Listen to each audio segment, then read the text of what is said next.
મનપા દ્વારા કતારગામ ખાતે જર્જરિત બિલ્ડિંગની સીલિંગની કામગીરી હાથ ધરવામાં આવી।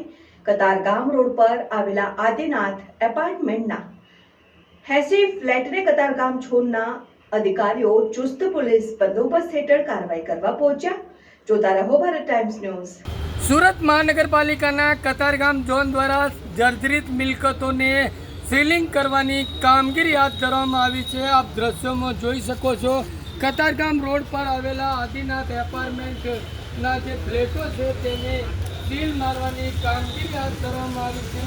ખાસ કરીને સુરતમાં આવી જર્જરિત મિલકતોમાં કોઈ મોટી ઘટનાઓ ના બને છે હેતુથી સુરત મનપા દ્વારા સીલિંગની કામગીરી કરવામાં આવતી હોય છે। મોટી સંખ્યામાં અધિકારીઓ અને પોલીસ બંદોબસ્ત હેઠળ અત્યારે સીલિંગની કામગીરી કરવા પહોંચ્યા છે। ખાસ કરીને અગાઉ પણ આ જ બિલ્ડિંગોને સીલિંગની કામગીરી કરવામાં આવી હતી। સમગ્ર મામલો ગુજરાત હાઈકોર્ટમાં પહોંચ્યો હતો। અરજદારોએ રિપેરિંગ કરી અને સ્ટેબિલિટી રિપોર્ટ રજૂ કર્યો હતો, પરંતુ કોણ જાણે ફરી એકવાર અધિકારીઓ અત્યારે કામગીરી કરવા પહોંચ્યા છે। ચુસ્ત પોલીસ બંદોબસ્ત હેઠળ આ સીલિંગની કામગીરી હાથ ધરવામાં આવી છે। આપણે ત્યાંના સ્થાનિક રહીશ છે, તેમની સાથે વાત કરવાનો પ્રયત્ન કરીએ। શું છે સમગ્ર મામલો?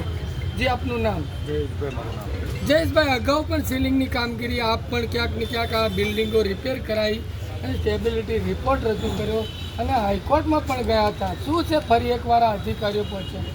હવે હાઈકોર્ટમાં તો અમને સ્ટે આપેલો જ છે અને હાઈકોર્ટના અનુસંધાને અમે છે ને 10 વર્ષનું અમને આર્કિટેક્ટ પ્રમાણે દર વર્ષે સ્ટેબિલિટી સર્ટિફિકેટ મૂકવાનું અને એ રીતનો ઓર્ડર કરેલો હતો, પણ આ લોકો હાઈકોર્ટના ઓર્ડરને પણ અવમાન્ય ગણે છે। આ લોકો એક જ વાત કરે છે કે SVNITનો એક જ રિપોર્ટ માન્ય ગણે, બાકી કોઈ પણ આર્કિટેક્ટનો રિપોર્ટ માન્ય ન ગણે। અને આ જગ્યા શું છે, અમારી એક તો વિવાદમાં ચાલુ છે અને સામેવાળા બિલ્ડરનો એસએમસીમાં પૂરેપૂરો દરોગો છે, એટલે એના ઇશારે આ બધું કામ થઈ રહ્યું છે। કોના ઇશારે અધિકારીઓ કામગીરી કરે છે અમારે જેમની જોડે વિવાદ ચાલુ છે, હિંમતભાઈ અર્જુનભાઈ ચૌહાણી, આજકાલનો ને લગભગ છેલ્લા 20 વર્ષ આમાં દાવા ચાલુ છે અને અમે દાવો બી જીતી ગયેલા છે, અમારા ફેવરમાં ઓર્ડર બી થઈ ગયેલો છે, અત્યારે અપીલમાં ગયું, પણ આ બધું કામ એના ઇશારે થઈ રહ્યું છે। બાકી ઓલરેડી રિપેરિંગ કરીને એનું હમણાં જ તે આપણે એનું સર્ટિફિકેટ બી આ વર્ષનું મૂકેલું છે, તેમ છતાં બી આ લોકો જબરદસ્તી સીલ મારવા આવી ગયા। આપ કોર્ટમાં ગયા છો, કોર્ટે સ્ટે આપ્યો છે, છતાં પણ અધિકારીઓ કાર્યવાહી કરવા પહોંચ્યા। કોઈ લીગલ આપ એક્શન? આ લીગલ એક્શન કરીશું ને। હવે અત્યારે બી લોકો કોઈનું માનવા તૈયાર નથી, જબરદસ્તી બધું નુકસાન કરવાનું ચાલુ કરી દીધું છે, ગટરો પેક કરે છે, કહી છે તમે થોડો વાર થમો, પણ કોઈનું માનવા તૈયાર નથી।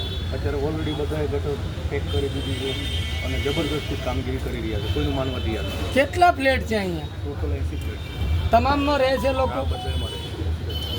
ત્યારે આપ જોઈ શકો છો, અહીંયા રહેતા જે લોકો છે તે પણ પોતાના ઘરની બહાર પહોંચ્યા છે। મનપાની ટીમ પોલીસ બંદોબસ્ત હેઠળ સમગ્ર કામગીરી હાથ ધરવા પહોંચી છે। આપ જોઈ શકો છો, માલ સામાન લઈને અત્યારે તે ફ્લેટમાં રહીશો પણ જોઈ રહ્યા છે।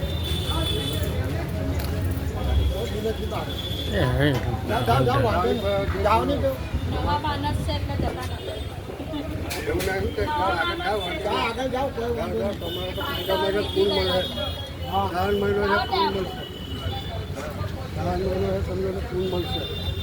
તમે આગળ જઈને ઉતારો નહીં, આગળ તો મેં બધા વિડીયો બનાવી દીધા